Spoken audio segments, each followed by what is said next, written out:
여러분들 요나라는 뜻은 뭘까요? 또 다른 말 보면 이제 앞서 우리가 살펴보았던 엘리야, 요엘, 혹시 그 이름을 바라보면서도 이게 뭐지 하면서 좀 고민해 보시지 않으셨습니까? 엘리, 라마 사박단이라는 말씀, 그 아람어에 근거한 하나님 말씀 여러분들 기억하실 거예요. 그러면서 바로 그 다음 절에 신약 성경에 보면 그 다음 절에 해석이 되어져 있죠. 나의 하나님 어찌하여 나를 버리셨나이까 라는 뜻이 그대로 복음서에 기록되어져 있을 때, 그러면 엘리야의 이름이 무슨 뜻입니까 하면 엘리 답 나오죠. 나의 하나님은 이에요. 엘리야 여호와이시다라는 뜻이에요. 너무 쉽죠. 근데 이거 야훼라는 용어가 축약의 의미라서요. 여러분들 여호수아, 호세아 거기에 축약형으로 되어진 것들이 히브리 음력의 상황이에요. 그래서 엘리야 이게 정말 중요해요. 우리가 이미 지난 것과 같이 엘리야후라는 그 엘리야라는 뜻은 결국 당시에 시돈 왕의 딸이었던 이세벨을 겨냥하여서 나아가 그 이세벨을 추종하였던 바알 선지자들, 아세라 선지자들과 싸워서 결국은 어떻게 해요? 우리의 신은, 우리가 믿는 신은 누구라고요? 여호와이시다. 정말 소중한 그 이름입니다. 여러분들 이게 고대의 문제예요. 엄밀히 얘기하면 엘리야 선지자 시대에는 거진 1000년, 지금 3000년 전 이야기잖아요. 그만큼 오래된 이야기죠. 그리고 우리로 3000년 전 한국 역사만 좀 자꾸 뒤돌아보고 비교를 해봐도 그때 이야기, 그때 기록된 하나님 말씀 속에 그런 이름, 지면이요. 서화문학 양식이라고 하여서 거기서 나오는 이름, 지면에 또 그 뜻의 의미들이 아주 중요하게 우리 신앙하는데 내포되어 있습니다. 이런 관점에서 성경을 바라보시면 도움이 많이 되셔요. 그래서 엘리야후 이제 이해되셨죠? 엘리야라는 이름. 엘리샤하는 그 다음 나온 엘리사라는 말도 나의 하나님은 구원이시다라는 뜻이었어요. 그래서 엘리사는 갑절의 은혜의 영감으로 인하여서 놀라운 승리와 놀라운 이스라엘 백성들을 건져내는 그런 사역들을 한 하나님의 종이었구나라는 것을 우리가 알 수 있는 거예요. 자, 그럼 이제 앞전에 우리가 배웠던 지난주에 정말 중요했던 우리 전통 안에서 특별히 보수주의 관점 안에서 요엘서가 모든 선지서의 첫 번째 책이라고 했습니다. 그러면서 이런 비와 늦은 비로 엮여진 오늘날 역사를 거슬러 올라간 우리의 시간, 곧 인간의 역사 그때마다 하나님이 어떤 역사, 어떻게 임하셨는지, 어떤 일을 하셨는지 라는 것을 알려주는 시작되는 성가도 같은 책이 요엘이라고 하였습니다. 그래서 요엘 선지자에 관해서 그 요엘서를 잘 살피는 계기가 되었었는데, 요엘은요 그럼 무슨 뜻일까? 이것도 비슷한데 거꾸로 되어 있는 거야. 엘리야와 요엘이요 거꾸로 되어져 있었어요. 그러니까 야훼 엘이 야훼 예 이게 지금 우리 발음상 히브리 발음. 그럼 무슨 뜻이에요? 여호와는 하나님이시다 이 말이었어요. 다시 한번 엘리야, 요엘 이게 이제 한국어로 음력이 되어서 그렇지만 히브리어 음력에서는 그 말이 뒤바뀌어져만 있었습니다라고 해서 정말 우리 교재가 지금 데이브레이크를 중심으로 하여서 매일매일 묵상하도록 하는 것도 중요하지만 지금도 여기 우리 디스커버리라고 해서 이미 이 기원, 이 성경 교재와 데이브레이크의 기원은 언제부터요? 데럴리 목사님이 감독으로 임명받아서 그 사역 동안에 하시려고 장기적인 프로젝트에 되어진 내용이기 때문에 우리 사도의 신앙교회 성도들은 참 귀히 여겼으면 좋겠어요. 그냥 되어진 게 아닙니다. 그렇기 때문에 우리의 성경적 진리 그리고 나아가 성경의 근본적인 지식들을 바르게 이해하는 그런 시간들이 되었으면 좋겠습니다. 그러면서 엘리야 이후 요엘로 넘어간 그 선지자를 통한 또는 선지서를 통한 내용들 하나 깊게 바라보시면서 오늘 두 번째 맞죠? 선지서 두 번째 누구에게요? 그러면서 제가 처음 질문하였던 것 뭐라고 질문하였습니까? 요나의 뜻은 무엇입니까? 물고기에 딱 잡힌 그 요나의 뜻은 비둘기라는 뜻이에요. 희한하죠? 비둘기라는 뜻이었어요. 오 신기하죠. 근데 비둘기가 이제 신약을 거쳐 넘어오게 되면은 딱 비둘기 하면 기독교 안에서의 상징적인 해석으로서의 굳어진 의미 아시죠? 뭡니까? 이게 평화예요. 이게 보이셔야 되는 거예요. 이름을 먼저 딱 살피고 3000년 전의 역사, 약 3000년 전에 기록된 고대 문헌에 의한 것들이기 때문에 가장 기본적인 방법론이에요. 그러면서 이런 요엘, 요나라는 책들의 이름 그리고 그 선지자의 이름 중에서도 이미 시작된 진리의 내용이 있습니다라는 것을 아시면서 요나서를 바라보면 도움이 되실 겁니다. 그냥 물고기 배 속에 갇혔던 자가 아니라 비둘기라는 뜻 속에 우리가 살필 수 있는 것, 결론으로 갈 수 있는 것, 요나서를 통해서 우리에게 적용할 수 있는 하나의 영적인 개념, 진리 하나가 뭐냐고요? 평화를 이야기하는 얘기구나. 그런 관점에서 요나서를 우리 바라보았으면 좋겠습니다. 자, 잘 아는 내용 요나서 1장 1절로부터 4장 11절까지의 우리 내용 다 시간 관계상 다 읽을 수는 없지만 주요 요절 다 같이 한번 읽어볼까요? 다 같이 시작. 하나님이 행하셔 모두가 한 일에서 돌이켜 떠난 것을 보시고 하나님의 뜻을 돌이켜 그들에게 말씀하시니라. 이것이 평화예요. 성경적인 평화. 철저히 하나님이 오시는 아닙니다. 다시 한 번 더 내가 만들어내는 평화가 아니라 우리 기독교인들이 걷고 있는 평화의 걸음 속에서는 저 요즘 들어서 설교를 통해서도 하나님 붙들어 주신 하나님의 말씀 투영하고는 있지만 철저히 인간은 수동적인 자리에 들어갔어요. 이 모든 평화, 평안, 기쁨, 하나님의 은혜 이 모든 것들의 중심이자 실제로 일하시는 분은 누구시라고요? 하나님이셔. 하나님이 능동적으로 일하고 계시고 우리는 그저 수동적인 자리에서 그 하나님의 은혜를 붙드는 존재로 살아가고 있습니다라는 그 겸손한 마음, 그 겸허한 자세가 은혜 받는 소중한 통로가 됩니다라는 것을 또 새롭게 하는 이 시간이 되었으면 좋겠습니다. 그러면서 다시 한 번 더 하나님이 그 진노를 쏟으려는 어떤 곳이죠? 니누에라고 지금 나타나 있는데, 자 성경 제가 선지서 이제 지난주에는 이제 성경을 어떻게 나누었죠? 구약 세 장르 그리고 신약 세 장르로 나누었을 때 선지서 특별히 12소 선지서 나누는 거 참 힘겨워하시죠. 호세아로부터 시작된 말라기 선지서에서 나누는데 거기도 하나의 대상으로 한 선포였기 때문에 여러분들 그 선지자들을 통해서 그 말씀을 선포 대상이 되는 뭐 민족이겠죠. 구약이기 때문에 그 민족을 대상으로 해서 나눌 수가 있어요, 여러분들. 그 쉽게 제가 설명해 드리는 것 혹시 기억나는 것이 있으십니까? 북이스라엘 대상인 것입니다.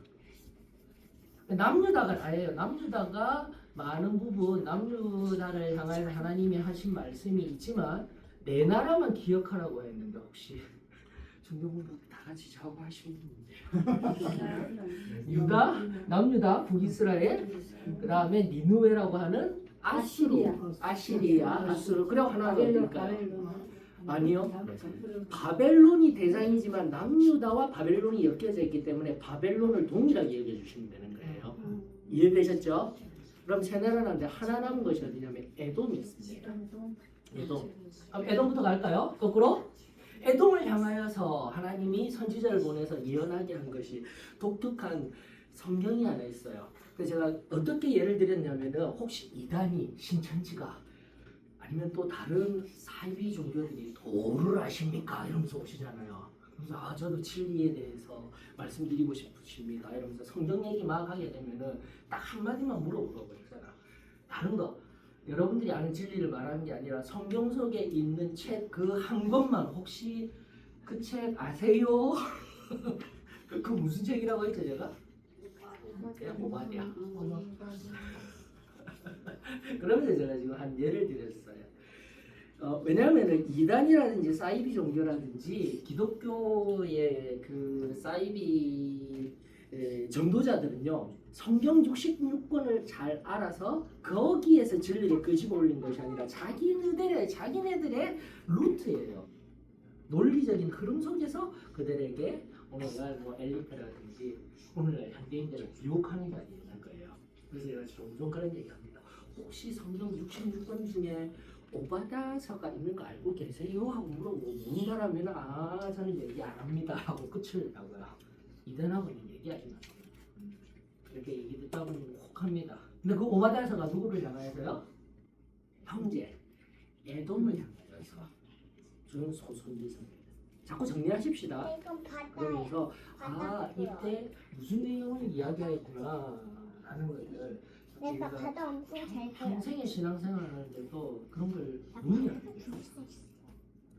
그러면서 그 내용 속에 신대 내용이 뭘까요? 그러면 에돔과 이스라엘은 어떤 관계였죠? 원래는 형제니까 그 형제가 잘못된 것을 비웃고 뒤에서 오히려 잘 됐다고 망하는 것 바라보며 잘 됐다고 했던 그 민족을 향한 하나님의 중요한 말씀이 나오면서 이걸 적용하게 나갈 때 누가복음에 있던 그 탕자의 비유 아시죠? 첫째 아들과 똑같은 모습이구나라는 적용이 나와야 돼요. 나하고는 상관없는 말씀이 아니라 가장 기본적인 거예요. 그러면서 자꾸 하나님의 말씀 하나하나가 내게 오늘 이 순간 아무 쓸모없는 말씀이 아니라 우리 하나님이 우리들에게 주신 것은 성경 66권입니다. 내가 아는 말씀만 내게 주시고 은혜 되는 말씀만 붙는 것이 아니라 성경 66권의 그 한자 한자가 내게 정말 하나님 주신 말씀입니다. 오늘 진리에서 다가오는 말씀입니다. 고백할 얘기를 원합니다. 오바다 하나 나왔어요. 한 나라 되었어요. 그럼 한 나라가 어떨까요? 먼저 갈게 북이스라엘. 북이스라엘도 두 번 내가 얘기해드렸잖아요. 북이스라엘을 향하여서 강력하게 권고한 사람 한 사람 정도는 알고 계시잖아요. 이 호세아. 그러면서 연결하시라고 했어요. 호세아 모스. 이건 풀밭이야. 아주 쉬워요. 예. 호세아 아모스가 바로 북이스라엘을 예 이렇게 표현을 하고 있어요. 기억나시죠? 네. 호세 아모스 이렇게 해서 바로 이스라엘을 향하여서 하나님의 중요한 심판의 이야기가 부어진 책이 뭐라고요? 호세아 아모스. 그럼 세 권 끝났죠, 맞죠? 그리고 그 다음 사람이 어딜까요? 인류의 아수르를 향하여서 이것도 똑같아요, 여러분들. 어딜까요? 요나로 시작되어져서 약 한 세대 뒤에 완전히 멸망한다고. 요나서에서는 보게 되면 니느웨가 어떻게 돼요? 회개하죠.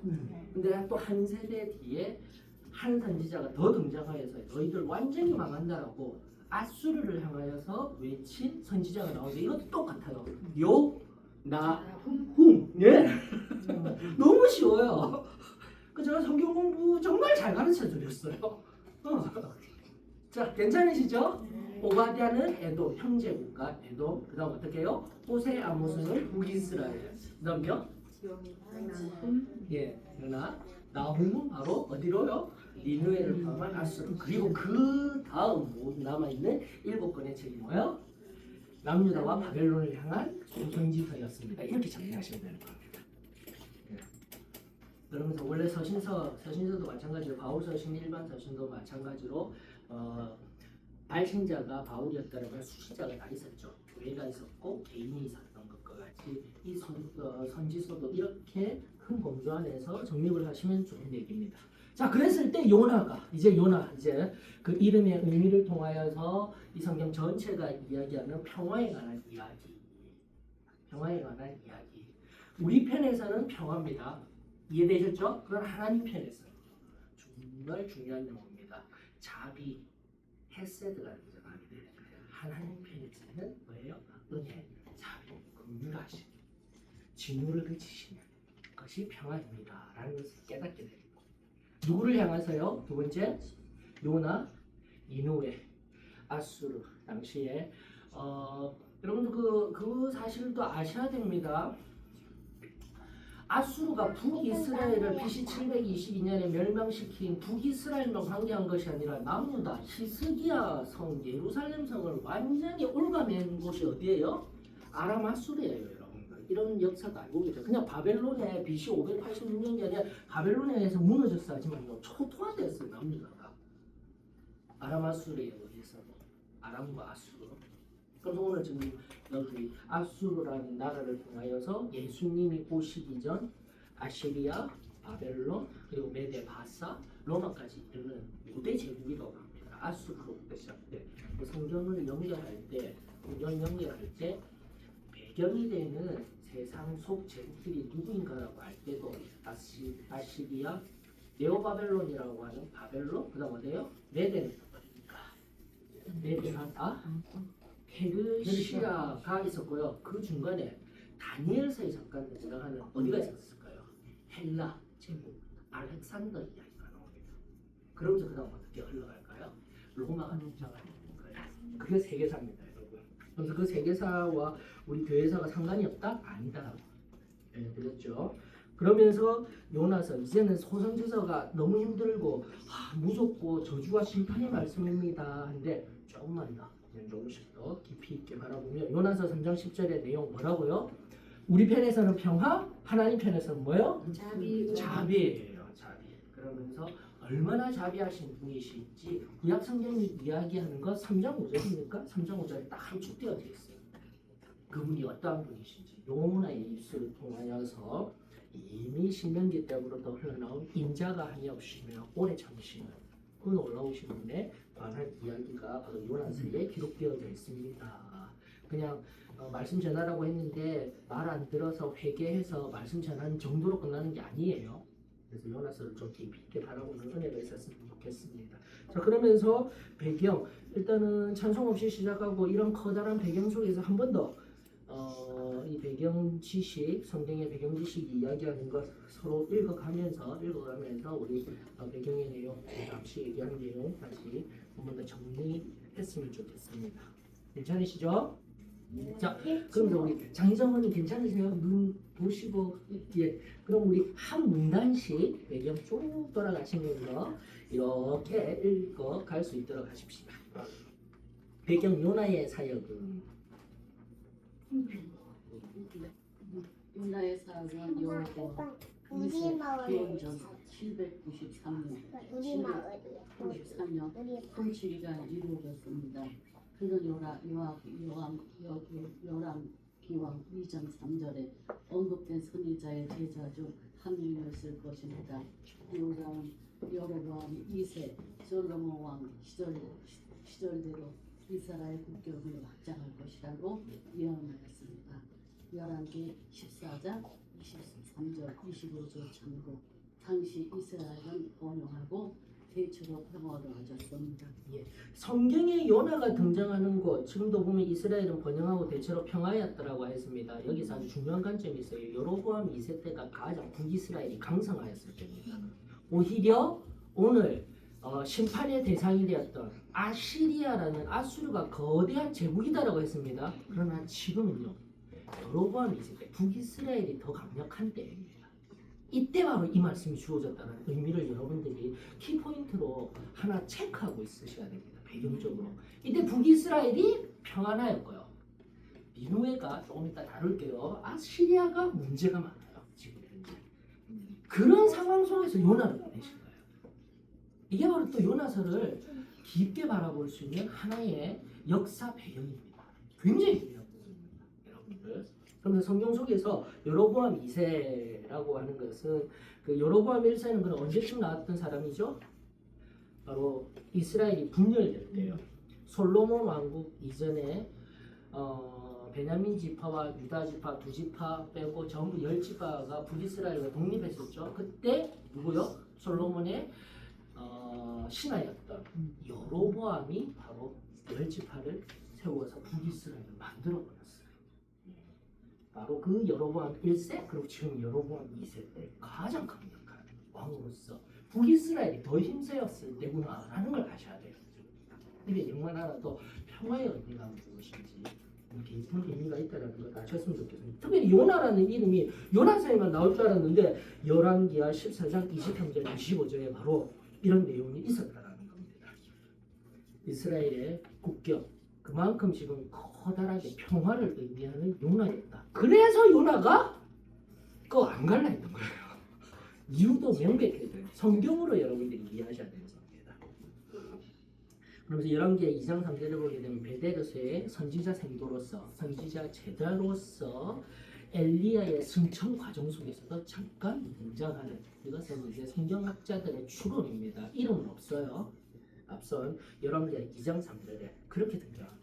엘리사 선생님과 함께 엘리야 선지자가 승천하시기 전에 베델에 있는 선지자 제자들이 부를 때 바로 그때 있었던 사람이 누구라고요? 요나였다는 거죠. 야, 그래서 놀라운 것을 요나는요 이미 놀라운 하나님의 이적들을 몸소 다 보고 알고 있던 자였다는 거 이거 기억하셨어요?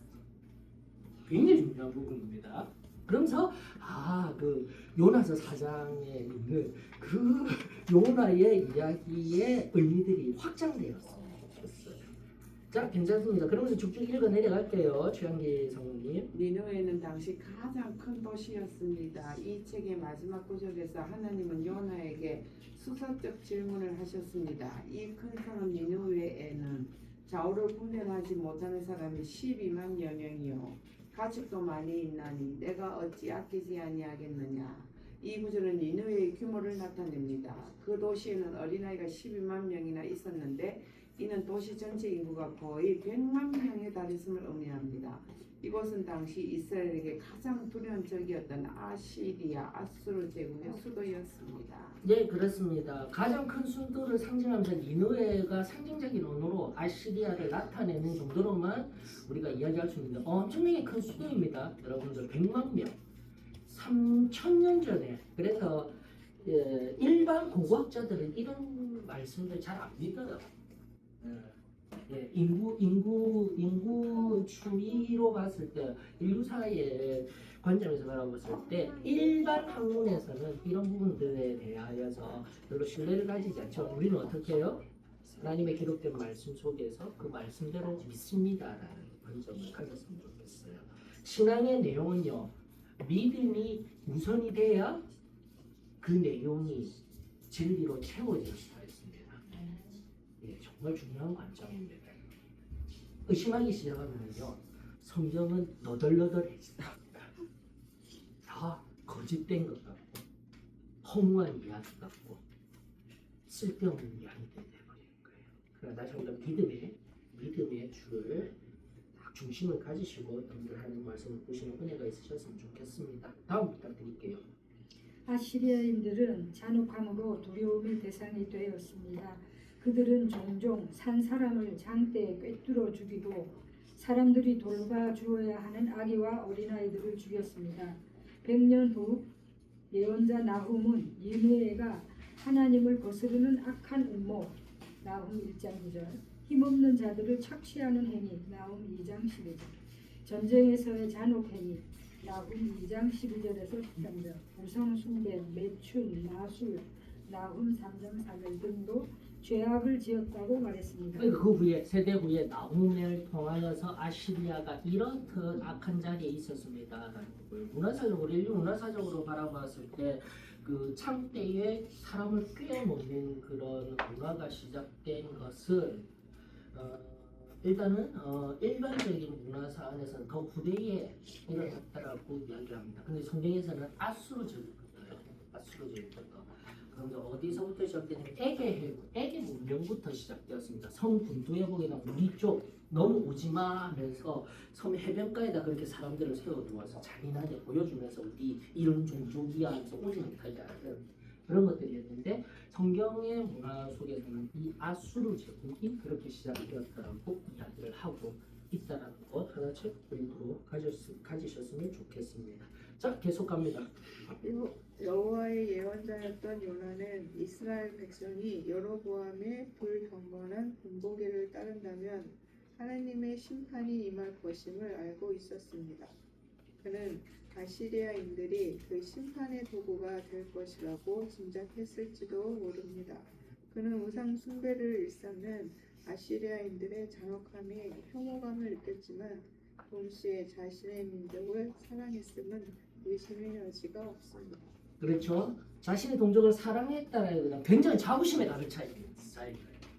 이미 베델의 선지자 생도로서 엘리트 코스 갈 선지자로서 네, 그렇게 여러분들 여기시고 그다음 놀라운 그 엘리야의 승천 소식부터 듣고 그다음 엘리사의 사역도 경험하고요. 엘리사의 사역도 경험하고 지금도 그 하나님이 하시는 놀라운 일을 경험하며 여로보암 2세의 치하에서 놀라운 부흥을 이루고 있는 운명의 강국을 이루고 가고 있는 자기 민족에 대한 자부심이 강한 그때에 바로 니느웨로 가서 선포하라는 그 말씀 앞에서 웨이터로 가버린 거예요. 소심한 자가 아니라 니느웨라는 곳에 그 적분, 그 강력한 왕국에 갔습니다. 이런 얘기들을 이제 못하게 되죠. 우리가 성경을 말하고 있거든요. 그런 자는 아니었다라는 것을 우리가 배경을 이해하게 되면 좀 더 깊이 있는, 좀 더 넓은 좁힐 수 있는 그러한 성경 해석을 할 수 있습니다. 자, 계속 읽어주셔요. 일부 역사가들은 요나서에 사용된 3인칭 서술 방식을 보면 니느웨가 회개한 후에 위로 올라가게. 기록된 것이라 생각합니다. 요나는 하나님께 분노하는 자신의 실수를 깨닫고 나서 아마도 돌아가서 그 이야기를 기록했을 것입니다. 예, 우리는 이런 관점을 믿습니다. 회개하고 나서 돌아가서 이렇게 기록했다라고 3인칭 관점으로 되어 있기 때문에 그렇게 믿습니다. 그래서 이 배경을 통해서 좀 더 깊이 있게 자꾸 보셨으면 좋겠어요. 자, 계속 갑니다. 제비뽑기는 성경에서 여러 번 언급됩니다. 이는 마치 짧은 막대기를 뽑는 것과 같았으며 신비의 뜻이나 방향을 알아보기 위한 것이었습니다. 실제로 이스라엘 사람들도 하나님의 뜻을 찾기 위해 제비를 뽑았습니다. 잠깐 멈춰서 질문. 어떤 제비죠? 이거 우리 이스라엘 백성들이 했던 우림과 둠밈 알고 계셔야 됩니다. 맞죠? 우림과 둠밈 무슨 소리야? 제사장여기 보게 되면은 보석함이라고 되어 있습니다. 12지파의 이름이 새겨진 12개의 보석함이 앞에 보게 되면은 천으로 짜여졌던 아니면 나무 상자로 만들어졌던 그 함에 뭐가 들어가 있다고요? 그 천 봉지가 봉지라는 거는 그 천 안쪽에 보게 되면은 2개의 돌이 있습니다. 또 우림과 둠밈 정확한 그 뜻의 이름은 모르지만 예 또는 아니요 그렇게 제비를 뽑는 방법이 있어요. 성경에 나오는 우림과 둠밈의 이런 제비 뽑기 방법이 있습니다라는 것을 참조적으로 가지를 뻗어서 알고 계셨으면 좋겠습니다. 그 당시 고대의 방법입니다. 신의 뜻을 믿는 방법 중에 하나의 제비 뽑기. 그러면서 계속 읽어주셔요. 요나와 함께 항해하던 사람들은 자신들의 생명을 위협하는 폭풍을 일으킨 범인을 찾기 위해 제비를 뽑았습니다. 하나님은 제비를 뽑아 요나의 죄를 지적하셨습니다. 그렇습니다. 그런데 이건 지금 1장 여러분들 본문 보게 되면 1장 한번 펴보세요. 그래서 제가 종종 이야기 드렸던 그 하나님에 관한 그 표현을 여러분들 이 1장을 통해서 명확하게 목사님 왜 자꾸 이런 얘기를 하셨나라는 것을 알 수 있습니다. 그러면서 저기 막 폭풍과 치죠. 대안에서 다시스로 가는 게 폭풍과 칠 때 그 성원들이 요나를 향해서 뭐라고 하는지 그걸 빨리 찾아보세요. 자꾸 성경과 친숙해지기 위해서 말씀 속에 뭐라고 합니까? 이 재앙이 누구 때문에 예, 그런 얘기도 했는데 또 선장이 그에게 가서 이르되 자는 자여 어찌하느냐 일어나서 내 하나님께 구하라. 혹시 하나님이 우리를 생각하사 망하지 아니하게 하시리라. 자, 6절이 무슨 얘기를 하고 싶어서 제가 6절 읽어보라고 했을까요? 여기에서 하나님 누구라고요? 일반적인 그렇죠. 정확한 이거 6절을 동그라미 동글뱅이 딱 쳐야 돼요. 하나님만 나오면은 우리가 믿는 이스라엘이 믿는 여호와 하나님 생각하는데 이다 아니다? 아니다라는 거예요. 자신 사상 안에서 이 하나님이라는 용어가 일반 용어로 되어져 있는 가장 강력한 근거의 용어예요. 맞죠? 그래서 선장이 너가 믿는 자가 여호와 하나님인 걸 알고 얘기하는 게 절대 아니다라는 거예요. 누구요? 지금 배가 뒤집어지고 그 3000년 전에 배가 컸으면 얼마나 컸겠어요. 폭풍 속에서 막 흔들리니까 가장 다른 이름의 신을 불러라는 거예요. 그래서 여러분들 성경을 읽을 때도 이런 부분들을 주의하면서 잘 읽어내셔야 합니다. 충분히 이해되셨죠? 그래서 자꾸 지금 이제 잘 이런 부분들을 잘 모르시게 되면 이 부분도 잘못 해석하신다는 거죠. 그 선장도 누구를 알고 계신다고요? 하나님을 알고 여호와 하나님을 알고 계셔서 아니다. 이런 부분들을 아셔야 됩니다.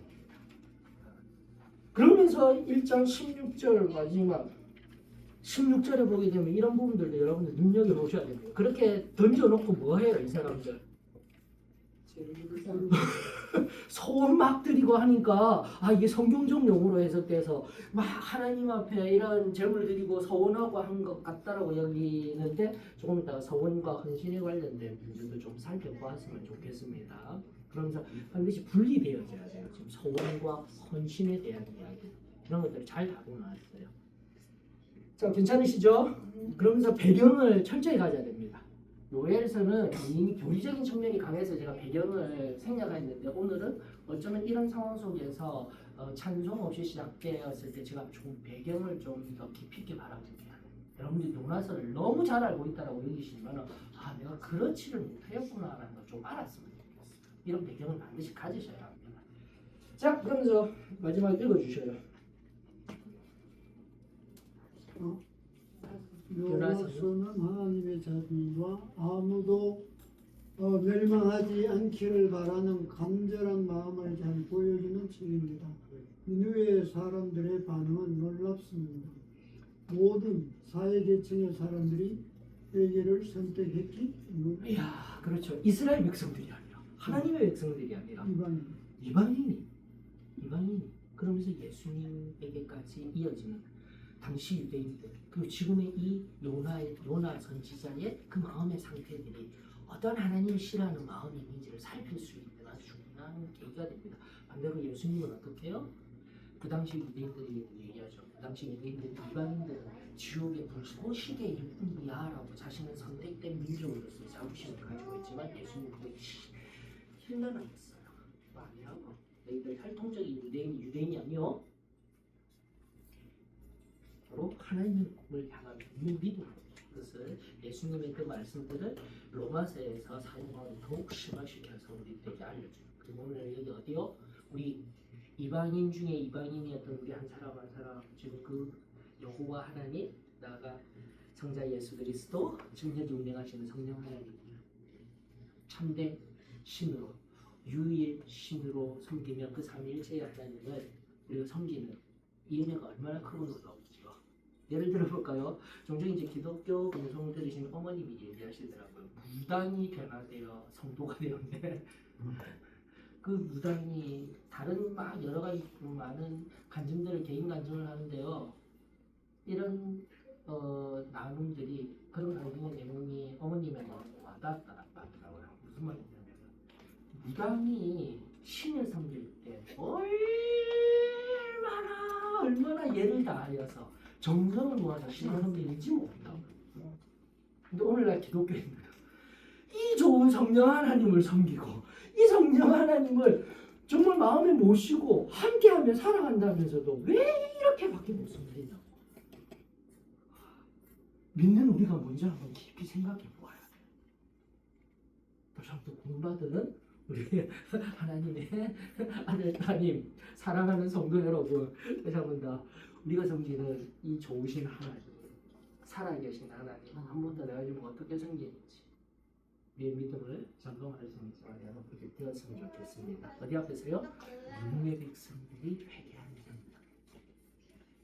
자, 그러면서 질문 여러분들 답 하나씩 찾아가면서 나가도록 하겠습니다. 우리 젊은 세대들이 이제 돌아가면서 질문 읽고 우리 같이 답을 찾아 나가 보도록 하십시다. 첫 번째 질문. 니느웨가 당시 가장 큰 도시였다는 것을 우리는 알고 있습니다. 대도시를 버금화하는 데에는 어떤 어려움이 내재되어 있습니까? 우리 현재성하고 너무 닮은 이야기들을 하죠. 서울이 몇 대 도시죠? 4대 5대 도시쯤 됩니다. 우리가 살고 있는 이 도시가 세계에서요. 진짜 커요. 서울이 우리는 그냥 아무 생각 없이 살고 있지만 세상에서 가장 파라다이스 같은 곳에서 여러분들 살고 있는 거예요. 엄밀히 얘기하면 가장 유명하던 곳에서. 그래서 이 요나서를 바라보는 오늘 질문 우리들이 하고 있죠. 니느웨가 그 당시에 가장 큰 도시였다라고 하였는데 대도시를 향한 오늘 나의 처음 깨어드렸습니다. 성령의 은혜를 사모하고 성령을 모시고 살아가는 우리 어떻게 이 도시 안에 우리가 받은 은혜를 증거할 수 있을까요, 여러분? 이건 한번 이 질문에 대해서 굉장히 우리 생각을 하시는 분들이 계셨습니까? 어떠셔요? 저의 고민입니다. 고민이기도 합니다. 우리 사도신앙교 이 좁은 길에 이 좁은 진리들을 어떻게 이 대도시 모든 것이 편해야지 편안함이 우상이 되어져 버린 시대 앞에서 어떻게 전할까? 목회자도 상당한 고민이 있어요. 여러분들은 어떠세요? 어떻게 전하고 있을까요? 복음을 전하기 전에 오히려 화려하고 막 이런 거에 신앙이 빨려 들어갈 것 같은 그런 느낌이 들었어요. 오히려 역으로. 세상의 문화에 우리가 막 그리고 요즘 제가 조금씩 알려드리는데 내가 그런 살이 있을 수도 있어요. 한 발이 이렇게 난 아닌 것 같지만 그렇게 살고 있지는 아니한지 살펴야 돼요. 그게 미치는 되고 문화적으로 뭐가 지금 특별한 이런 거를 얘기해서 방금 얘기한 눈에 보이는 문명화된 편안함들 넘어서 우리 안에 악한 문화들 아무렇지도 않게 되는 것들 참 많죠. 도시에 와서 살아간다는 게 한번 깊이 생각해 보는데 그걸 이길 수 있는 그리고 그것을 증언할 수 있는 방법이 뭘까요? 갑자기 생각을 하면 힘들죠. 근데 우리 전통적인 방법이 강조되었으면 좋겠습니다. 저는 다른 것 없어요. 내가 변화됨. 우리 제일 처음에 늘 얘기하지만 내가 변화됨. 그래서 1대1 전도가 가장 좋습니다. 우리 신앙 안에. 그렇죠. 대도시 뭐 이렇게 크게 잡으면은 개인의 힘으로는 어렵고 내 사는 동네 아니면 내가 운동하는 뭐 하여튼 마주치는 모든 사람들에게 그냥 한 사람 한 사람 맨투맨으로 그냥 간증 들려주고 그러면 삶으로 내 믿음을 증명하라. 우리 교회같이 그렇게 하는 수밖에 없는 것 같아요. 예, 맞아요. 정말 중요한 게 내용입니다. 지금도 대형 교회들 진짜 열심히 전도합니다. 그리고 지금 대개 교회들 대부분이 날씨 좋을 때 봄 또는 가을에 대대적인 그 전도 행사들 하거든요. 근데 실패가 좀 그래요. 그렇게 오시는 분들이 과연 안 믿는 사람들이 정말 올까? 그 이후에 정착은 어떻게 될까? 정착은 참담합니다. 대대적으로 그 물질 가지고 인원 가지고 아무리 하고 해봤자 뭐가 그렇게 올라왔어요? 수평 이동이 상당히 많아요. 무슨 말인지 알죠? 수평 이동이라면 내가 이 교회 다니다가 바로 그 교회에 가서 어떤 계기가 되어져서 가는 경우들이 상당합니다. 그러니까 항상 똑같아요. 고나무를 뽑아. 이게 지금 현실입니다. 그래서 조금만 더 이런 부분들에 대해서 눈을 좀 한번 가지시고 오늘날 모든 것이 편해졌는데 교회에서 줄 수 있는 것 얼마나 된다고 봅니다. 세상이 너무나 많은 거죠. 심지어 목사님의 사랑의 위로와 상담 다 필요 없잖아요. AI한테 다 물으시잖아. 내 감정적으로 정서적으로 힘들면 다 챗 GPT에게 오늘 내 감정이 이런데 어때? 이러고 다 묻고 계시잖아요. 젊은 사람들 아닌가요?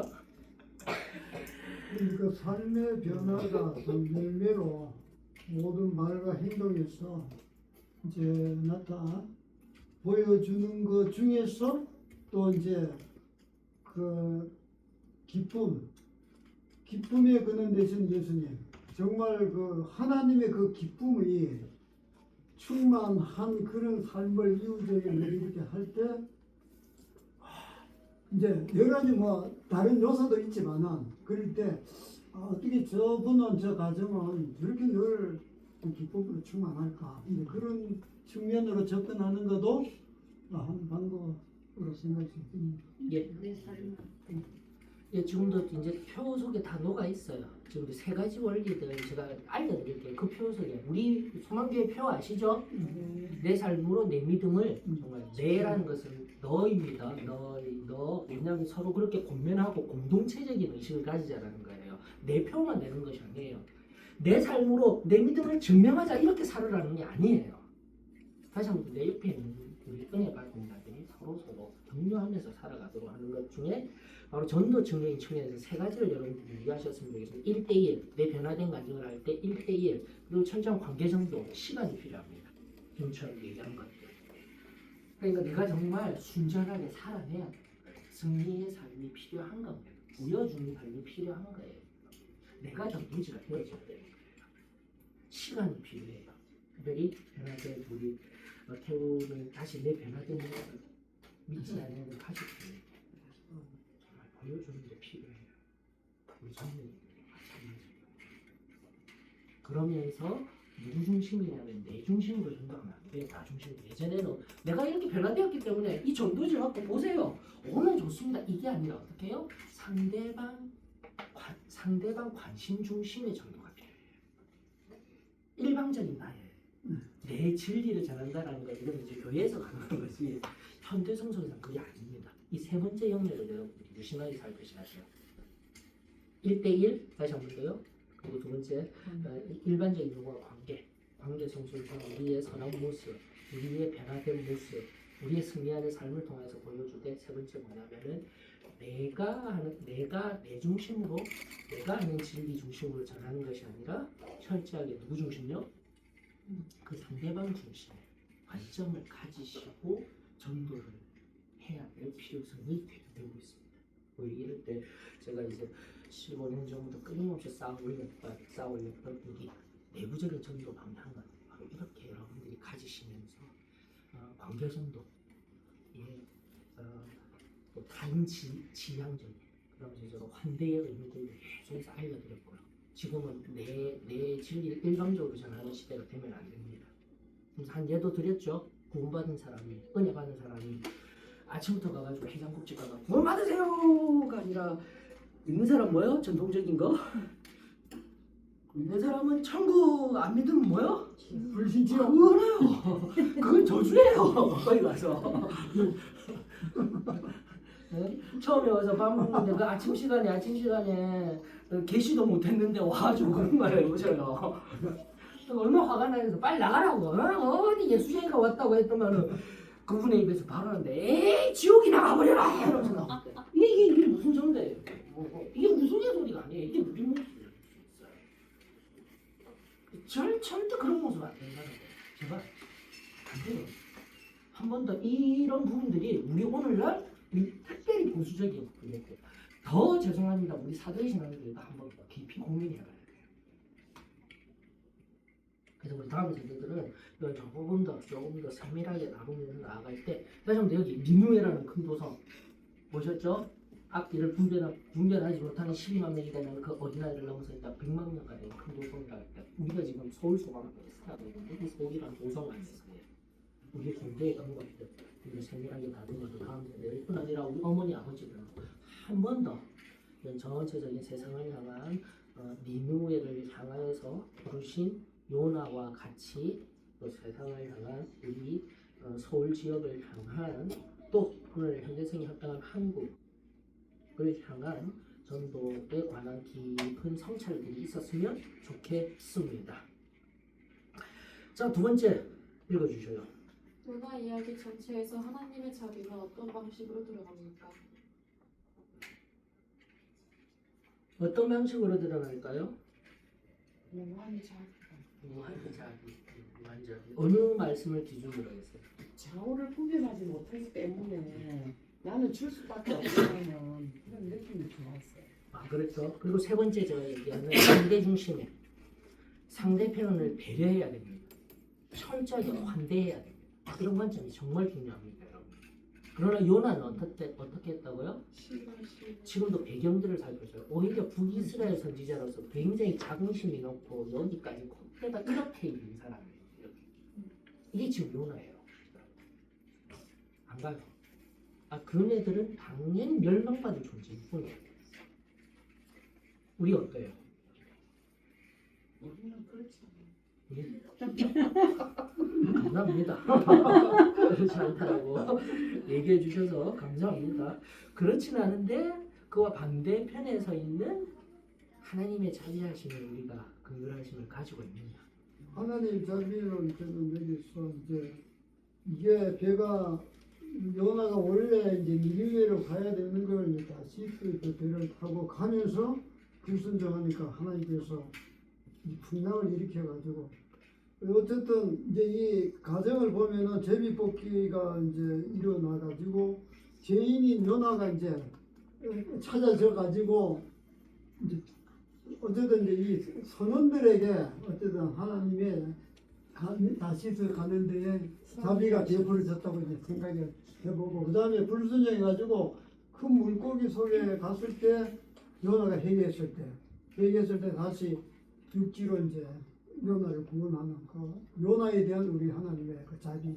그 다음에 그 어린아이 제 전체 한 100만 명 되는 왕으로부터 짐승까지도 뭐 이렇게 금식을 물까지도 마시지 않고 회개 기도를 한 걸 이렇게 나와 있는 그 아스리아를 뭔가 하면은 회개할 때 하나님께서 뜻을 돌이켜서 재앙을 내리지 아니하시는 그 자비 뭐 그렇게 한 세 가지 정도. 예, 감사를 드립니다. 이렇게 예, 감사를 드립니다. 자, 그러면서 3장 10절 오늘 본문의 요절이죠. 맞죠? 그래서 그 진노를 돌이키시는 하나님. 그래서 4장 2절을 여러분들이 눈여보십니다. 4장 2절 요나가 이미 잘 알고 있어요. 그 하나님 어떤 하나님이십니까? 김선자님이 읽어주세요. 4장 2절이요? 예. 여호와께 기도하여 이르되 여호와여 내가 고국에 있을 때에 이러하겠다고 말씀하지 아니하였나이까. 그러므로 내가 빨리 다시스로 도망하였사오니 주께서는 은혜로우시며 자비로우시며 노하기를 더디하시며 인애가 크시사 뜻을 돌이켜 재앙을 내리지 아니하시는 하나님이신 줄을 내가 알았음이니이다. 아멘. 어떠세요? 내가 그런 은혜를 일단 체험적인 신앙은 내가 받았고 잘 알고 있었는데 결국은 대상에게는 그렇게 했다고 안 했다고요. 안 했습니다. 우리 하나님은 그 하시겠다라는 증노를 완전히 돌이키시는 하나님이신데 오래 참으시는 하나님이신 나는 지금 마음으로 이런 발달을 가지라는 거예요. 서서히 그런 생각 속에서 지금도 우리 다음으로 한 번 더 살펴보았습니다. 그런데 이런 걸 보면은 요나가 선지자입니까? 이런 질문을 해보는 거예요. 요나가 과연 선지자입니까? 이렇게. 그렇게 한번 이제 우리 자신에게 이제 우리가 다 그런 하나님을 잘 믿고 잘 섬기고 하는데 과연 이제 여기 문제도 나오지만은 적국인 그 아스리아에 대해서 이 요나가 보면은 오히려 회개하고 구원받는 것을 그건 아니다. 그 사람들은 받을 자격이 없는 그 아스리아인데 왜 이렇게 회개하니까 내가 그걸 받아 주시느냐 하나님께 대한 이런 그 감정을 요나가 이제 갖고 있는데 아니 그러면 요나가 과연 그 선지자나 이제 이렇게 한번 또 질문을 이제 던져 볼 수가 있거든요. 선지자. 선지자죠. 히브리서 나오는 그 선지자 나비라는 뜻은 언젠가도 말씀드렸다고 했지 선지라는 말은 무슨 뜻이죠? 앞서 알고 있다라는 뜻이죠. 근데 그 앞서 알고 있다는 말이 예언자로 지금 여기는 많이 번역돼서 얘기하죠. 비슷한 동료하죠. 근데 히브리어 나비에 의한 예언자는 여러분들이 알고 있는 그런 말이 아닙니다. 앞을 내다보면서 이야기하는 그런 사람이 아니라 맡을 예자라고 계속 얘기했잖아요. 맡을 예, 누구의 말씀을요? 하나님 말씀을 맡아서 그저 전하는 자. 이런 관점을 가져야 돼요. 그런 측면에서 우리가 좀 더 선지자, 예언자 이렇게 되면은 뭔가 굉장한 능력 속에 일을 하는 사람같이 여기는데 그게 아니다. 그게 아니다라고 하셨을 때 이런 관점에서 바라본다라면 그러니까 그 무슨 어떤 의미에서 선지자? 예, 이건 정말 선지자들이 화도 내고 막 하는데, 근데 그렇게 따지면 제가 지금 방금 얘기하시는 중에요, 제가 뜨끔뜨끔했어요. 우리 영민이한테 나는 과연 목사일까? 무슨 말씀인지 알죠? 그렇습니까? 영민이 안에서 나는 화도 내고 맞죠? 엄청 혼내고 나는 선지자인가? 목사인가? 맞잖아요. 우리 모습 속에서. 그 인간의 연약성을 단적으로 보여주는 거죠. 아브라함이나 다윗이나 뭐 엄청 훌륭했던 사람들도 실수하고 거짓말하고 떨어지잖아요. 그러니까 그게 우리 인간성의 한계고 우리는 신이 아니니까 매일 꽉 붙어 있어야 되죠. 그럼 뭐 자칫하면. 그렇습니다. 그러면서 한번 고민해보는. 근데 워낙 얘 선지자로서 엉망이가 맞아요. 그래서 막 화냈다가 좋았다가 그러니까 우리의 모습입니다라고 고백하는 게 가장 좋을 것 같아요. 예, 예. 자, 그러면서 세 번째 질문. 누나 2장 9절에서 누나는 다시 한 서원을 언급합니다. 서원이 무엇이었을까요? 자, 이제 서원 얘기가 이미 앞서 제가 이제 여기서 해야 되는데 이미 앞서 하나님, 그러니까 여호와 하나님을 모르는 그들이 뭐 했다고요? 1장 16절에 보면 서원이라는 거 했고, 그럼 요나는 2장 9절이 뭐라는 거예요? 이런 것들이 정말 중요한 거예요. 우리가 성경 공부를 할 때 좀 더 깊이 봐야 돼요. 서원이 이렇게 비교하면서 그 각 말씀 속에서 나타나고 있었던 거예요. 1장 16절의 서원과 요나의 서원, 그 내용이 뭔지는 몰라도 다르다라는 겁니다, 여러분들. 어때요, 여러분들? 그러면서 그 소원에 관한 성경적인 우리가 이제 정확한 것을 가졌으면 좋겠어요. 요나의, 그러니까 지금 2장 9절의 요나의 소원과 지금 1장 16절의 소원을 비교하시라는 거예요. 뭐가 다른 것 같아요? 또 뭐가 같은 것 같아요? 비교를 한다는 것은 같은 것, 다른 것을 찾아보는 거예요. 어때요, 여러분? 그러면서 내가 성경적으로 대상은 다릅니다. 분명히 다르죠. 1장 16절에도 보게 되면 자신들이 묻는 그 누군가에게 서원하고 감사하고 정을 드리고 있는 장면 맞아요. 그러나 요나는 누구에게요? 여호와 하나님. 정확하게 지금 엘리야까지 우리가 바라보면 엘리야 요엘을 넘어오면서 우리의 하나님은 누구시라고요?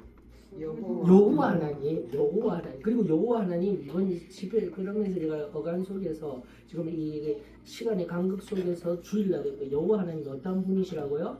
우리와 늘 함께 하시는 임마누엘의 하나님을 기억하시라는 거예요. 가장 기본적인 게. 그 사람 유자신자라는 사람들이 두려워하는 마음에 드리는 서원이고요. 그 요나가 드리는 서원은 감사하는 목소리 주께 드리는. 아멘. 이게 정확한 답이에요. 두려움 속에서 와 우리 살았으니까. 이게 에누마 엘리시라고 노아 홍수 이야기 나온 아주 더 오래되었다라는 노아 홍수 이야기를 아마 그 더 오래된 이방의 경전을 바라보면서 기록했어 뭐 이렇게 이야기를 하는데 그때 그들이 믿는 신들은요 다 두려움의 대상인 거예요. 다 먹여줘야 되는 신들이고요. 너무나 인간적인 분들이셔요. 그 신들이 지금도 마찬가지예요. 두려움 속에서 우리 이제 다시 하니까 더 이상 두려움이 없는 항해를 하게끔 해주셔요. 이런 느낌? 그러나 지금요 요나의 2장 9절은 바로 2장 여기 제가 언젠가도 말씀드린 요나 4장의 흐름 속에 2장의 내용은 바로 회개의 내용들입니다. 여러분들 지금 요나가 이야기하고 그 회개의 깊은 회개를 통하여서 하나님 앞에 다시 회개를 통하여서 돌이켰다는 의미는 뭡니까? 하나님의 기쁨 안에 평안 안에 거하면서 예측에 했던 소원을 가지고 어떻게 해요? 지금 여기에 이루겠다는 거예요. 예. 이게 정말 중요합니다. 그러면서 이 소원이 모두어서 지금 우리의 어떤 개념이 등장하냐면 헌신이 등장하는 거예요. 사랑하는 분들 다시 한 번 더 우리 자녀들 다시 한 번 더요. 우리가 정말 그렇게 헌신해야 돼요. 소원이 작은 개념이에요. 물론 특정한 상황 속에서 또 if예요. 너무 급해서요. 소원이라는 것은 뭐냐면 하나님이 이 문제만 해결해 주신다라면 이게 문제예요. 항상 우리의 소원은 이게 조건이에요. 조건이에요. 우리 신앙이 그럴 수 있어요. 소원에만 머물고 있으면 이렇게 해주시면 내가 어떻게 하겠다고요? 헌신하고 순종하겠다 이런다니까요. 엄마 여기 이거 내가 가장 낮은 수준. 그리고 내가 이제 얼토당토하는 얘 하나 들어줬잖아요. 로또 당첨되더라고. 로또 당첨되면 10에 9 드릴게요. 10만 해도 나는 이제 10에 1만 있어도 돼. 반대로 드릴게요.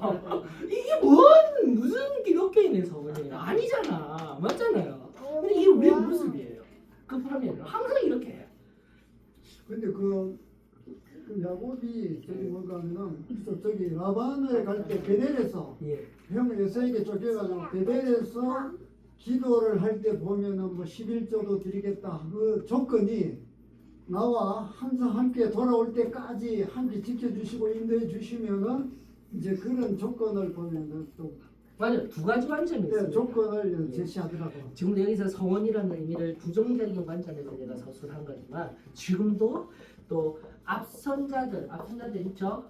우리 신앙의 거대한 사람들이 서원을 하면서 하나님의 뜻을 이루어 나가는 긍정의 서원들이 있습니다. 근데 제가 다시 한번 더 범주를 크게 말씀드렸어요. 그럼 긍정의 소원들이 모두어진 게 뭐라고요? 헌신이라고 해요. 꼭 소원의 방법으로 if를 조건을 두고 하는 것뿐만이 아니라 원래 헌신은 어떻게 해요? 그 헌신이 소원이었던 어찌됐든 긍정이었던 하나하나 이루어 나갈 때 우리의 헌신이 더 깊은 자리로 나아갈 수 있는 것은 뭐예요? 지금 여기서 말하는 것은 기쁨 속에 방금 잘 말씀하셨습니다. 그냥 기뻐서 하는 거예요. 하나님이 뭘 해주셔서가 아니라 어떻게 해요? 다시 한 번 더. 지금 이제 그 뒤에 나올 거예요. 바로 구원해 주신 그 은혜에 감격하여서 완전 성화의 그 깊은 자리에서 하나님을 기쁘게 하는 삶으로의 전환이 이루어지는 것이 성과 헌신의 깊은 뜻입니다. 하는 것 기억해 주셨으면 좋겠습니다. 정리하십시다. 세상 사람들은요, 이번에도 뭐 정리기 때 일이고, 세상 사람들은요, 어떤 신이 있다는 거 알아요. 그러면서 두려워하거나 아니면은 잘해주면 내가 이렇게 할게. 조건이에요. 너무 인간적이에요. 너무 인간적이에요. 신이 아니에요. 엄밀히 얘기하면. 신은 우리의 생각을 초월해 계신 분이에요. 어떤 상황 속에서도 우리 주님은 우리를 오래 참으시고, 지금도 말했죠. 4장 2절에 말해서 오래 참으시고, 인내하시는 분이시고, 노하기를 더디하시고, 심지어 진노해서 니느웨 성을 멸망시킨다 하였음에도 불구하고 회개하면 우리 그냥 용서해 주시고 평화를 주시고 기쁨을 주시는 분이 누구라고 해요? 우리가 섬기는 여호와 하나님. 구약적인 표현. 그래서 하나님을 더욱 깊이 알아나가는 저와 여러분들이 되었으면 좋겠습니다. 그러면서 4절 니느웨의 반응은 어땠다라는 겁니다. 이제 니느웨 백성들이 간단하죠? 3장 5절에 뭐라고 되어져 있습니까? 하나님 믿고 즉시 에게 네. 근데 그 3장 1절로부터 4절까지 보게 되면은 아까도 말했죠. 96km 정도 된댔죠, 지름이. 그래 그 길을 걸어서 며칠 정도? 3일 정도. 빠른 걸음으로 해서 아마도 반반에서 96km 그렇게 올 수 있는 돌 수 있는 거리라고 했는데 얼마 만에요? 하루 만에요. 이런 것도 여러분들 눈에 보셔야 됩니다. 그럼 두 가지 관점에서 여러분들 보실 수 있어요. 하루 만에 하였을 때 이제 누굽니까 요나 선지자는 하루만 대충 전하고 그냥 끝낸 거야. 이런 관점이 나올 수도 있고요. 두 번째는 하루밖에 전하지 아니하였는데도 니느웨가 어떻게 됐다는 거예요. 뒤집어진 거예요. 이게 본인이 보이시다. 그러니까 즉시 즉각적으로 순종했다. 전도 성경적인 순종에 관해서 다시 한 번 더 우리 올 한 해 다시 살펴보겠습니다. 순종은요, 순간 내 생각도 있습니다. 내 마음의 열망도 있습니다. 심지어 내 취향도 있어요. 나하고 이거랑은 안 맞는데 알아요. 그럼에도 불구하고 어떻게 해야 된다고요? 지금 즉시 즉각 순종해야 돼요. 이게 성경적인 정말 중요합니다. 우리가 신앙생활을 오래 하다 보면은 결국 우리 질서라는 게 있죠. 영적인 질서 안에서 나 하나님 말씀대로 순종 잘하고 있습니다. 그런데 그 하나님이 정하신 질서가 있어요. 공동체라는 것은. 그 속에서 어떤 반응을 하고 있는가 보시면 순종의 이 성경적인 의미 속에서 지금 어떻게 살아가는지 니느웨 백성들하고 깊이 깨닫는 저와 여러분이 되었으면 좋겠어요. 지금 우리 취향이라고 했습니다. 오늘날 취향 얘기하면 도덕적으로 잘못 비판받는 시대입니다. 내 취향이 이런 때 그런 것까지 손대지 마세요. 라고 말하는 지금 우리 도덕 윤리관, 현대의 도덕 윤리관 안에서도 심지어 내가 바라보는 도덕적으로 개인주의 안에서 곁들이지도 말라라는 그 취향조차도 우리는 어떻게 해야 돼요? 하나님의 음성이 돼요. 또 앞선 하나님의 종들이 권면을 한다면 아기들 어떻게 해야 된다고요? 순종할 수 있는 은혜가 있다. 그러면 복이 있어. 자, 그게 첫 번째 의미고요. 다시 한번 여기 니누에는요. 여러분이 나중에라도 보죠. 아슈르단 3세 때인데요. 내부적으로 반역이 끊임없이 일어나고 있어요. 지금. 그리고 거기 역병도 막 일어나고 있는 실제 고대사안의 실제 역사입니다. 그리고 외부에서는 아래로는 아람, 우리가 아는 그 아람 있죠? 아람이라는 나라, 아람이라는 나라, 시리아라는 나라가 있습니다. 아시리아가 말이에요. 시리아라는 나라 아래로는, 그리고 위로는 아람, 그리고 좀 더 위에는 셋이라는 나라가 끊임없이 압박하고 있을 때 고통당하고 있었던 때예요. 이때가. 또 반대로 바로 고난이 유익이다. 이방인들도 고통 당하자마자 회개가 일어나는 거예요. 이게 여러분들 나는 왜 이렇게 믿는 자인데 왜 이렇게 힘들고 고통스럽게 살아가? 그런데 나 자신을 한 번 더 점검하는 계기가 될 수 있는 이런 영적인 오늘 진리의 유익들을 발견하셨으면 그런 질문이었거든요. 왜냐하면 어떻게 이방인이 그 요나의 메시지에 그렇게 해결을 하게 됐느냐? 그게 참 캐셔 같은데 예. 상황이 배경, 딱 배경이 이해가 되죠. 북이스라엘 왕래도 요나 여기까지 가 있던 선지자라니까 내가 말할 만하냐 이런 게 보이시면 되는 거예요. 북이스라엘이 오히려 강대할 때 바로 이 니누에를 향하여서, 그래서 니누에라고 표현하잖아요. 아수르가 아니라 원래는 저 뒤에 성경들 보게 되면은 선지서 후반부라든지 역사서 후반부에 보게 되면 아수르라고 나오는데 니누에라고 표현되었지만 그만큼 지금 좁아진 거예요. 좀 다를까요? 성경을 그렇게 연구를 해야 되겠죠. 여러분들 뭘 보라면 7절 한번 보세요. 7절에 답이 나와 있어요.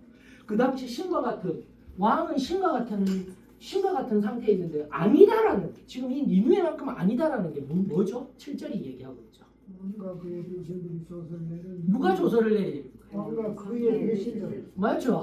이게 보이는 거예요. 이게 성경 말씀을 연구한다라는 증명입니다. 찾으셨습니까? 조선은 누구만?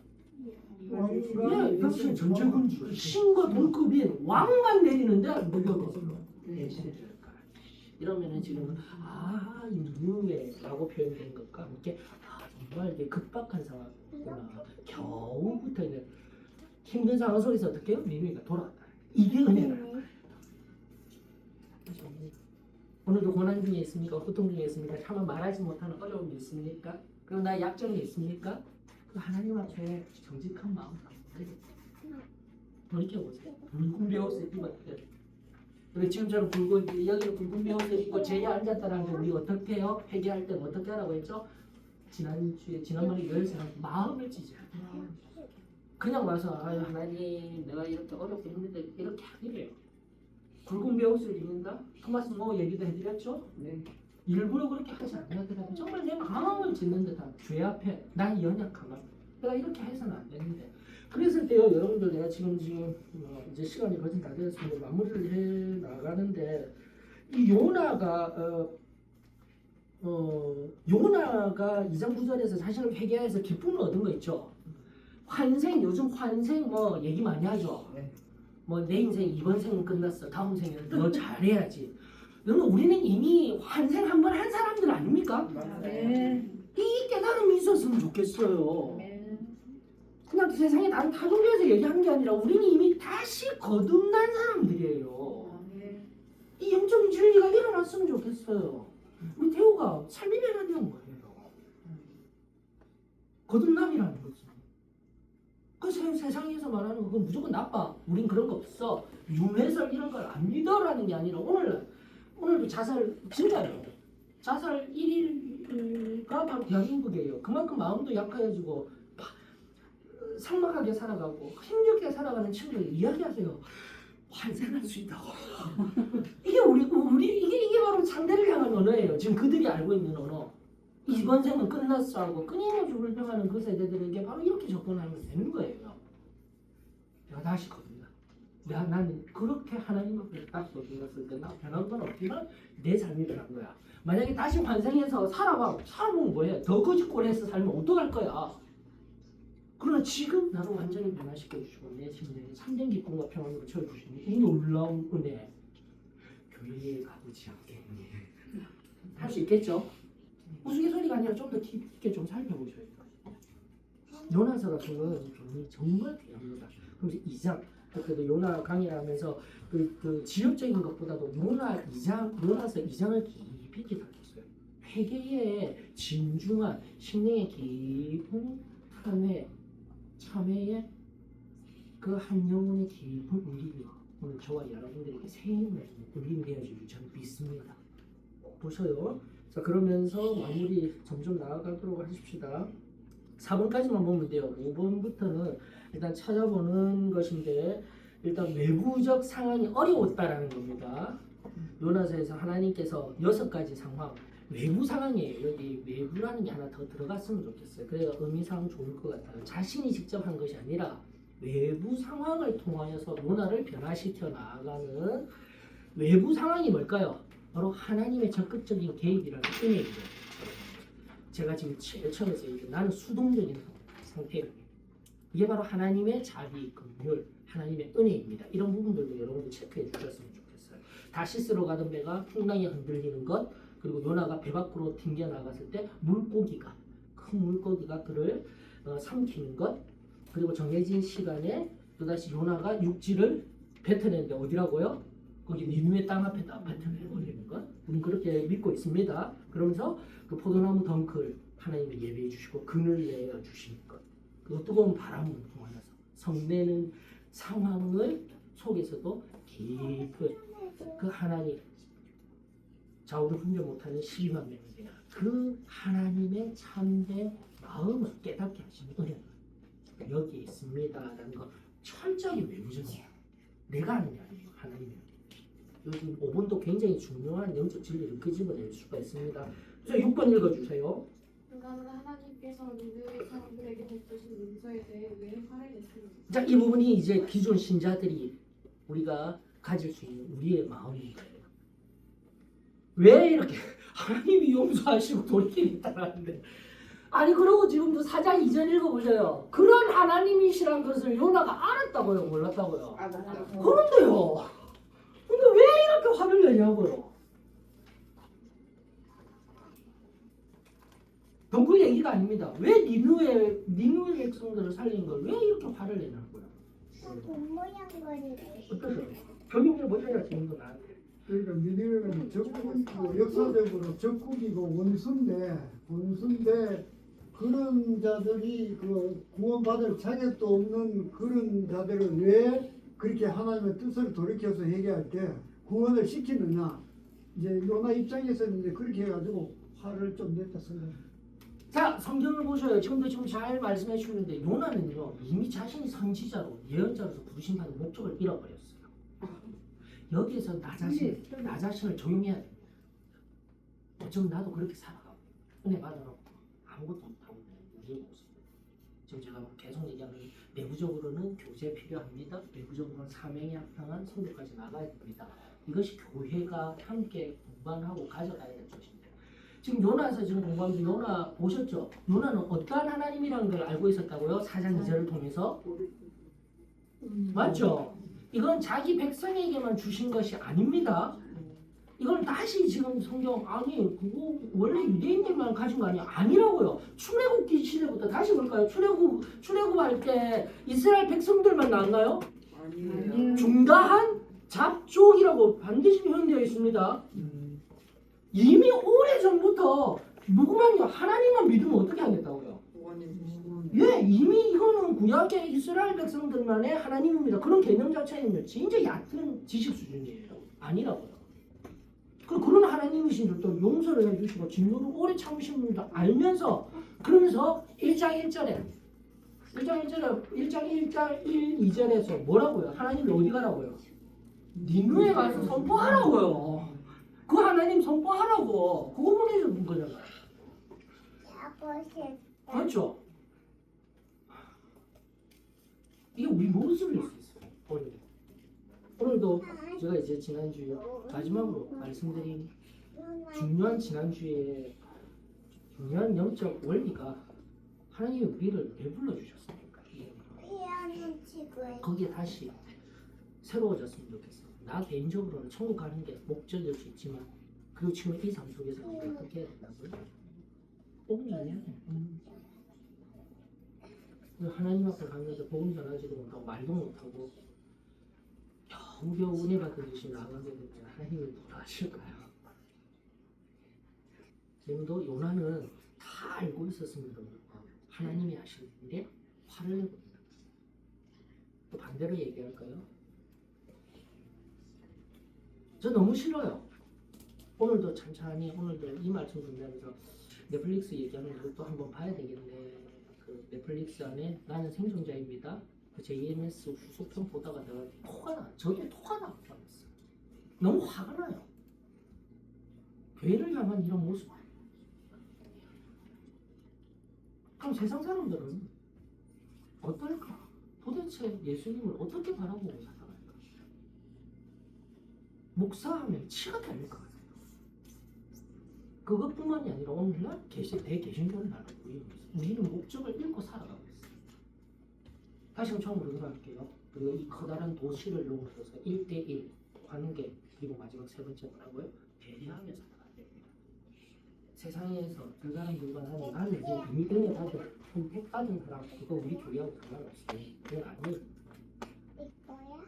우리는 끝까지 천국 가는 걸음 속에 있어요. 선택받아서 나는 선택된 사람 그런 개념 없습니다. 예정이라는 것은 철저히 하나님 편에 하나님이 아시고 하나님이 정하신다라는 하나님 편에 신앙의 고백이지. 우리는 어떻게 해요? 매 순간 지금처럼 헌신하며 하나님을 수행하며 사는 존재가 되어져요. 혹시 그 목적을 잃어버리신 건 아니십니까?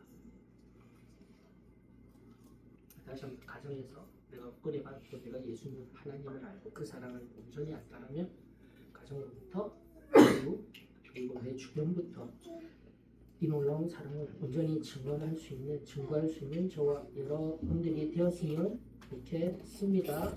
천천히 보시면서 이스라엘 자손에게 주어진 말씀들 오늘날에도 우리에게 주어졌습니다. 도전하고 있죠?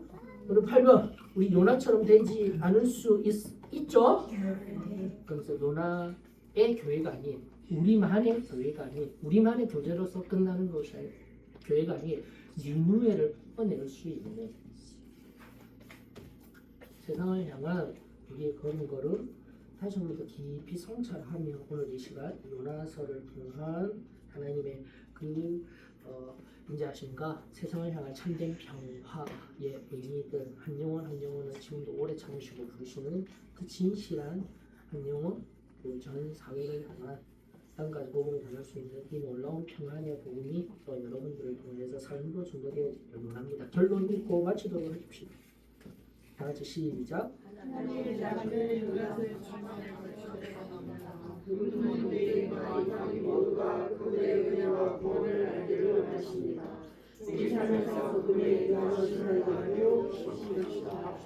유정자매님이 기도해 주셔서 마치겠습니다.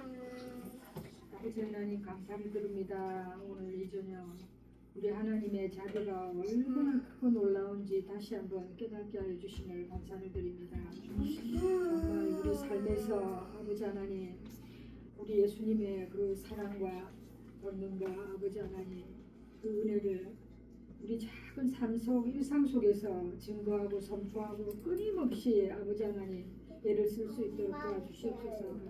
그리고 멀찍이 말고 우리 예수님께 싹 붙어서 아버지 하나님 한 걸음 한 걸음 갈 수 있도록 어떻게 우리 각자 한 사람 한 사람을 축복하여 주시옵소서. 돌아가는 발걸음도 지켜주시고 남은 주간의 시간도 주님 함께 해주시고 특별히 교회 지금 아버지 하나님 큰 공사를 앞두고 있사오니 우리 주님 성령으로 선하게 인도하여 주셔서 아버지 하나님 주일 예배 보는데 아무 지장이 없도록 주님 도와주실 줄 믿고 감사를 드리며 예수님의 이름으로 감사기도 드립니다. 그래요. 축복합니다. 또 한주 남은 한 주 승리할 수 있는 저와 여러분들이 되어지기를 원합니다. 오늘은 이렇게 성경 공부 형식으로 함께 나누었습니다. 네, 감사드려요.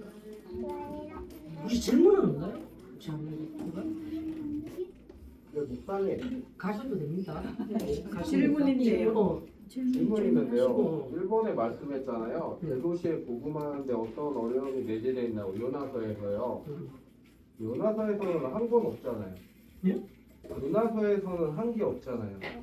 대도시를 복음하는데 그 은혜를 복음화하는데 요나서에서 뭔가 한 게 없잖아요. 그냥 하나님이 하시겠다니까 한 거잖아요. 그래서 요나서가 지금 현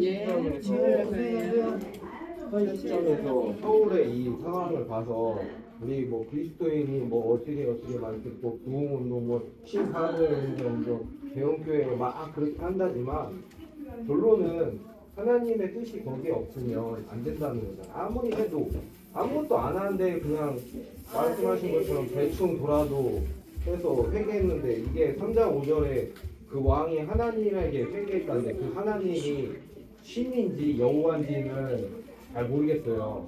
근데 그 사람들이 여호와를 어떻게 알았을 거면 그들의 신에다가 회개를 했는지는 모르겠지만 하나님이 뜻이 있기 때문에 이게 회개를 한 거잖아요. 뭐 거기서 크리스찬들이 뭔가 적극적으로 뭔가 요나가 뭔가 적극적으로 한 것보다는 그냥 니들 멸망한다 회개해라 그 한마디 하면서 돌아다녔을 뿐인데 회개를 한 거잖아요. 그 한마디가 전하기가 어려운 시대상이다. 네. 대도시 그런 어려움들이 내재되어져 있다라고 그런 방향으로 같이 나갑니다. 저는 이제 요나서를 보고 나서 했을 때 그냥 제가 요나서에서 이 자비를 말씀하시는 것도 자비를 말씀하시는 건데 저는 나의 의가 하나님 앞에 하나님보다 앞설 때 우리가 타락의 길을 걷는다라는 생각을 하는 게 요나서도 그렇고 다른 것들도 볼 때 그렇거든요. 자비를 구원을 주시고 하는 건 하나님이에요. 근데 아니 어떻게 저런 자들한테 구원을 주십니까라고 따지잖아요. 그건 내 의잖아요. 내 기준으로. 포도원장이하고 품삯을 주는 사람도 품삯을 받는 사람도 일꾼도 품삯을 주는 사람은 주인인데 쟤는 하루 종일 일하고 나는 하루 종일 일하고 쟤는 조금밖에 일 안 했는데 왜 그만큼 줍니까라고 따지잖아요. 주는 사람의 마음이잖아요. 그런 거를 내재되어서 봤을 때 나이가 너무 이 누나도 아까도 선지자가 맞냐라고 했을 때 나의 의가 너무 먼저 앞섰던 것 같아요. 하나님의 의를 구하지 않고 맞아요. 자비보다는 우리도 아까 목사님 말씀드린 우리의 이런 뭐 신앙을 돌이켜 보는 봐야 된다고 하는 게 내가 교회를 오래 믿었고 내가 뭐 3대째 믿음의 뭐 가문이라고 하면서 뭔가의 틀에 맞춰서 아까도 말씀하신 것처럼 전하려 하지도 않아요. 그런 사람들이 없지 않으면서 그런 거에 속박 아닌 속박을 내가 기준을 세우면서 내 틀에 가두면서 그렇게 내 의를 그 의보다 먼저 앞서서 말씀하신 게 아닌가 그거를 경계하라고 요나서가 있지 않나 라는 생각을 잠깐 해봤거든요. 잘했어요. 근데 지금도 방금 얘기한 대로 지금 이제 1번 질문하다가 지금 여기까지 의보다 앞선 거를 의보다 앞선 하나님의 자비에 관해서 하나하나 잘 얘기해오는데 맞아요. 그래서 요나가 나중에도 보인 모습 화를 내고 하는 모습 그리고 그 모습도 표현해야 합니다라는 것은 지금도 계속 이야기하는데 내 안에 숨은 또 이거 또는 내 안에 교만인데 그것이 사라져야 합니다 한데 하나 커다란 관점에서 알았으면 하는 얘기는 결국은 하나님의 자비가 아무리 크고 하나님의 은혜가 있다라고 할지라도 그 자비와 은혜를 흘러가게 하는 통로가 있어요. 그게 누가 돼요? 우리가 해야지. 우리가 해야 돼. 그래서 요나를 불러주셨고 저는 대도시 사람들의 이런 어려움을 이런 의도 나타내는 것 다 있지만 한편에 그런 부분이 저희에게 우리 모든 자들 그것에서 하나님의 그 진실한 평안과 그 은혜에 붙들려서 수동적인 자세라는 것은 하나님 편에서의 낮아진 자세, 내가 은혜로 채울 수 있는 그 상태가 되어들지는 어떻게 해요? 적극적이게 삶을 앞서도 말한 1대1 거기에서 이제 파생돼야 돼서 오늘 여기에 대도시 안에서의 전적으로 다시라면 1대1 그다음에 관계 중심 그리고 상대방 중심 배려와 환란의 관점에서 우리가 예수님께 사랑을 전하는 사람이 되십시다. 이렇게 이걸 하고 싶어요. 그런 얘기가 아니에요. 그래서 이게 일단 신앙에 관한 내용을 참 다르게 정리하는 게 이제 그런 과정들이 신앙이에요.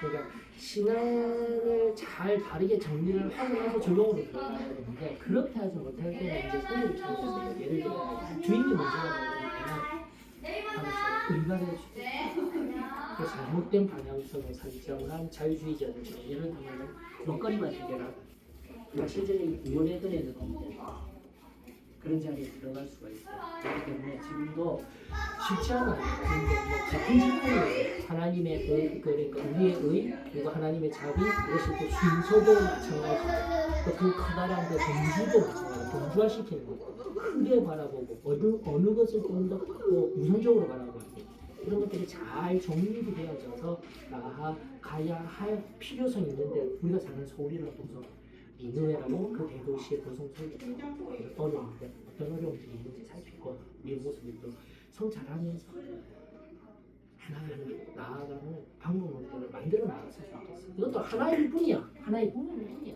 우리 얘기하는 거는 하나님 성질문이에요. 잘했어요. 자 그러면서 또 다른 것들이 있으면 자꾸 질문을 해서 알아가야 돼요. 알겠죠? 축복합니다. 그래도 바로 잠도 오는데 힘든데 부릉부릉 뜨고 한다고 고생하셨습니다. 다들 애쓰셨습니다. 수고하셨습니다. 예, 고생하셨습니다.